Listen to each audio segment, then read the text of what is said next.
Hi friends, welcome to my YouTube channel. My name is Lakshmi.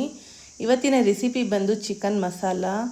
ಇದು ತುಂಬ ಟೇಸ್ಟಿಯಾಗಿರುತ್ತೆ. ಇದು ಚಪಾತಿಗೆ, ಮುದ್ದೆಗೆಲ್ಲ ತುಂಬಾ ಚೆನ್ನಾಗಿರುತ್ತೆ. ಇದಕ್ಕೆ ಬೇಕಾಗಿರುವಂಥ ಇಂಗ್ರೀಡಿಯೆಂಟ್ಸ್: ಚಿಕನ್ ಅರ್ಧ kg, ಈರುಳ್ಳಿ ಒಂದು, ಟೊಮೊಟೊ ಒಂದು, ಗರಂ ಮಸಾಲೆ, ಕೊತ್ತಂಬರಿ ಸೊಪ್ಪು, ಪುದೀನ ಮತ್ತು ಧನಿಯಾ ಪುಡಿ, ಆಚಿ ಚಿಕನ್ ಮಸಾಲ ಒಂದು 2 ಸ್ಪೂನಷ್ಟು. ಈಗ ಹೇಗೆ ಮಾಡೋದು ನೋಡೋಣ. ಒಂದು ಪ್ಯಾನ್ಗೆ 2 ಸ್ಪೂನಷ್ಟು ಎಣ್ಣೆ ಹಾಕ್ಕೊಂಡಿದ್ದೀನಿ. ಇದಕ್ಕೆ ಒಂದು ಈರುಳ್ಳಿ ಹಾಕ್ಕೊಳ್ಳೋಣ. ಇದು ಸ್ವಲ್ಪ ಎಣ್ಣೆಲಿ ಫ್ರೈ ಆಗಬೇಕು. ಈಗ ಆಗಿದೆ ನೋಡಿ. ಇದಕ್ಕೆ ಚಿಕನ್ ಆ್ಯಡ್ ಮಾಡ್ಕೊತಿದ್ದೀನಿ. ಒಂದು 3 ಸತಿ ಚಿಕನ್ ವಾಶ್ ಮಾಡ್ಕೊಳ್ಳಿ ಚೆನ್ನಾಗಿ.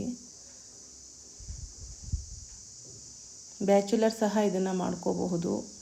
ರೋಟಿಗೆ, ಚಪಾತಿಗೆ ತುಂಬ ಟೇಸ್ಟಿಯಾಗಿರುತ್ತೆ. ಈಗ ಟರ್ಮರಿಕ್ ಪೌಡರ್ 1 ಸ್ಪೂನ್ ಹಾಕ್ಕೊತಿದ್ದೀನಿ. ಆಲ್ಮೋಸ್ಟು ನಾನ್ ವೆಜ್ಗೆಲ್ಲ ಟರ್ಮರಿಕ್ ಪೌಡರ್ ತುಂಬಾ ಒಳ್ಳೆಯದು ಹಾಕೋದ್ರಿಂದ. ಮತ್ತು ಸಾಲ್ಟ್ 1 ಸ್ಪೂನ್ ಹಾಕ್ಕೊತಿದ್ದೀನಿ. ಒಂದು 10 ಮಿನಿಟ್ಸಲ್ಲೇ ಇದು ಆಗುತ್ತೆ. ಅಷ್ಟು ಈಸಿಯಾಗಿ ಮಾಡ್ಕೊಳ್ಳೋವಂಥ ರೆಸಿಪಿ ಇದು. ತುಂಬಾ ಚೆನ್ನಾಗಿರುತ್ತೆ. ಈ ಥರ ಒಂದು ಚಿಕನ್ ಫ್ರೈ ಮಾಡಿಬಿಟ್ಟು ಅದಕ್ಕೆ ಬೇಕಾದ್ರೆ ರೆಡಿಮೇಡ್ ನೀವು ಚಪಾತಿ ಅದೆಲ್ಲ ತರಿಸಿ ಮಾಡ್ಕೊಳ್ಳೋದ್ರಿಂದ ಬೇಗ ಆಗುತ್ತೆ. ಕೆಲ್ಸಕ್ಕೆ ಹೋಗೋರಿಗೆ ತುಂಬ ಹೆಲ್ಪ್ ಆಗುತ್ತೆ ಇದು. ಈಗ ಶುಂಠಿ ಬೆಳ್ಳುಳ್ಳಿ ಪೇಸ್ಟ್ ಹಾಕ್ಕೊತಿದ್ದೀನಿ. 1 ಸ್ಪೂನ್ ಹಾಕ್ಕೊಳ್ಳಿ. ಮತ್ತು ಏನು ಮಸಾಲೆ ಪೌಡರ್ಸ್ ಇದೆ ಅದನ್ನು ಹಾಕ್ಕೊತಿದ್ದೀನಿ.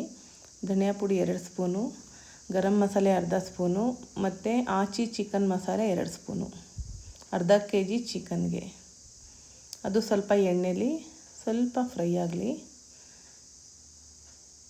ತುಂಬ ಈಸಿಯಾಗಿ ಮಾಡ್ಬೋದು ಫ್ರೆಂಡ್ಸ್. ಟ್ರೈ ಮಾಡಿ ಮನೇಲಿ.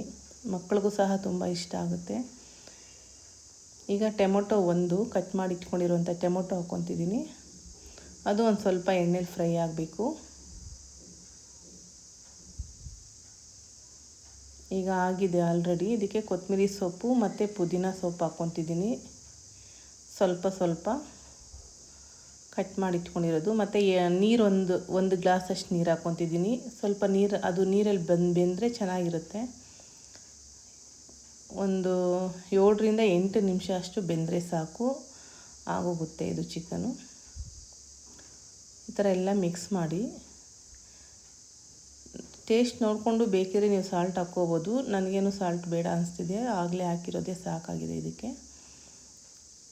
ನೋಡಿ ಫ್ರೆಂಡ್ಸ್, ಈಗ ಒಂದು 7ರಿಂದ 8 ನಿಮಿಷ ಬೇಯೋದಕ್ಕೆ ಬಿಡೋಣ. ಈಗ ರೆಡಿಯಾಗಿದೆ. ತುಂಬ ಈಸಿ ರೆಸಿಪಿ, ತುಂಬ ಚೆನ್ನಾಗಿರುತ್ತೆ, ಟೇಸ್ಟಿಯಾಗಿರುತ್ತೆ. ಮನೇಲಿ ಒಂದು ಸತಿ ಟ್ರೈ ಮಾಡಿ. ಈ ವಿಡಿಯೋ ಇಷ್ಟ ಆಗಿದರೆ ಲೈಕ್ ಮಾಡಿ, ಶೇರ್ ಮಾಡಿ, ಸಬ್ಸ್ಕ್ರೈಬ್ ಮಾಡ್ಕೊಳ್ಳಿ friends. Thank you so much.